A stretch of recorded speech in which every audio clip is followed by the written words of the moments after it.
dagoon ni gibati tihani mo. Ano naman ni akong gibati, mura ko makaihi di nato masinati. Di masulti ang tanan ang sulod sa akong dugan, tungod sa akong pagkatorpidi di ka mapanguyaban unsaon. Ipakataw man ko og talawan, pero diha kanimo mura man ko mabuang. Sa ako ang damgo na lang di ka makauban. Ay maulagi torpidi masulti ang tanan. Sa akong barkada himuon ko nila katawanan ka sa babay.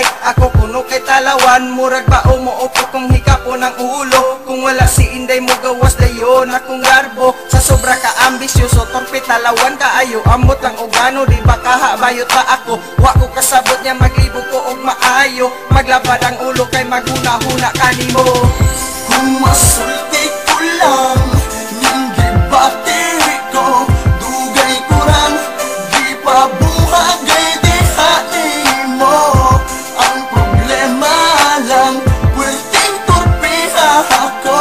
Ako na lang siguro ni dagoon ni gibati tihani Every time mo agita sa ako ang atubangan, ako matulala og dili gyud nako mapugnan. Ang gibati ko kanimo dinhi sa ako ang dugan. Ngano man gyud Inday dili man ti ka makalimtan. Nganong naa mga pirmi sa ako ang hunahuna. Unsa may naani mo og dili ti ka makuha, maungan ko karon. Kutokan lang ko sa pagtanaw kay diha kanimo day ako dinhi kay maowaw. Mausa na ang inyong dagitawa ko nila topik kay sa imong atubangan. Dili man ko makasuti ang akong gugma nimo. Gipaagi ko lang sa danggo kay mauwaw lagi ko magistorya diha imo. Malipay na lang ko og makompleto akong adlaw sa dihang makit-an ko nimo. Samtang ako nagtanaw hinaot lang ko Inday dili ka mawagtang kay dinhi sa akong dugan dili ka matangtang. Kung masulti ko lang ning gibati ko, dugay kurang di pa buhagay dihani mo.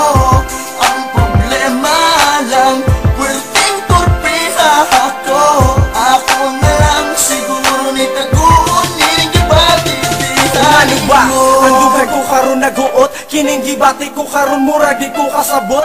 Dihang nakita ko nga giagbayan kag lalaki o laki na ang tanan para nga ako ang isulti. Kining gibati ko diha kanimo, nagdanghag lang ang ako ang nam. Mura ko og usa ka gago kay di ko usa ka gwapo og dili ko milyonaryo. Wala ko'y sakyanan, uya mo traman ko kaayo karon. Wala ko'y lain nga nabuhat, mangitag paagi para ikaw kay mahimamat. Para makuha ka ang tanan andam na ko nga isugal. Nang hinaot nga mulimos ka bisag jutay pagmahal. Mao na niresulta sa ako pagkatanga. Mga pulong nga di makaon o dili maluwa. Ibabaw sa akong dila ako na untang itugan. Pero unsaon man ulaki na ang tanan. Kung masulti